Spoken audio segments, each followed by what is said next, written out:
ITAC is a nonprofit dedicated to growing New York City manufacturers. We are funded by the government, but we ourselves are not a part of the government. So the government put together the Manufacturing Extension Partnership, of which we are one of the many Manufacturing Extension Partnership centers. I'm an operations consultant, and so what that means is that I go out to manufacturers and listen to their concerns and listen to their issues and listen to their goals and help them achieve their goals through lean manufacturing or our other growth services. Lean manufacturing is really a way of thinking. Lean manufacturing is looking at your entire system instead of just looking to make sure that your accounting is okay and making sure that your manufacturing is okay and making sure that your sales are okay.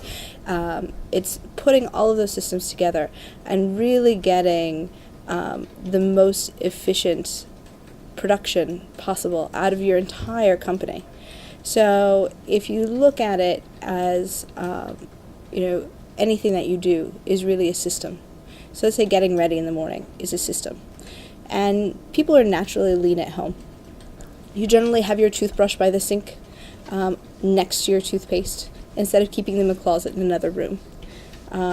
What we do in our work lives, we tend to keep those items, our toothpaste and our toothbrush, if you will, in a closet in another room. So lean manufacturing is saying, hey, why do we really need those extra steps? And so let's bring everything closer. Let's make the work environment better. Let's, bring the steps that we need to do in a system that is going to be more productive. I'm a black belt in innovation engineering. And what innovation engineering is the growth side of lean manufacturing. So lean manufacturing is really about opening up capacity, right? How can we produce more with the resources that we have? So once you can do that, you have to fill that capacity with something else. And the way to fill that capacity is you hopefully want to grow your company.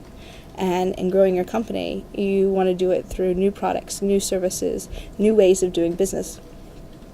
And innovation engineering is a method of creating innovations in your company over and over again. So it really is a lean system for creating new products and new services and launching them with reduced risk as quickly as possible, getting them to market. In lean, we really talked about time, right?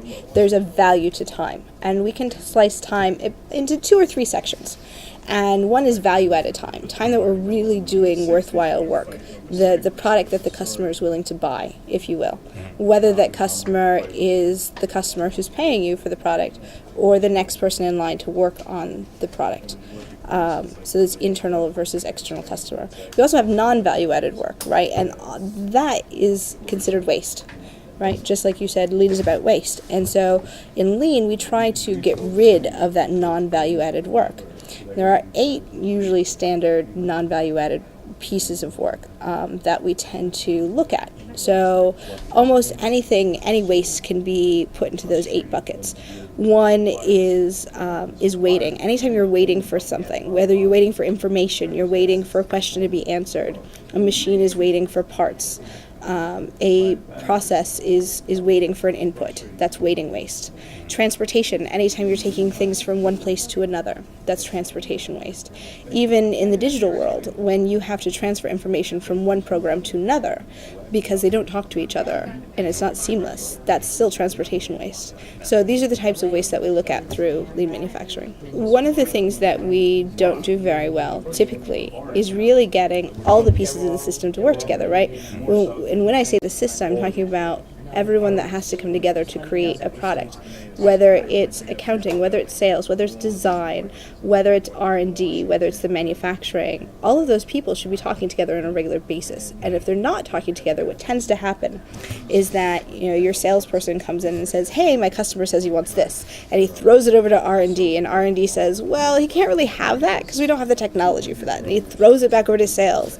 And that in and of itself is very, very wasteful. The same is true of the design and manufacturing world. So if somebody designs something, it's the most beautiful design on paper, on computer, and then it's difficult to manufacture, or it's expensive to manufacture, more expensive than a slightly altered design, then you've wasted a lot of resources and a lot of time that doesn't have to be necessary.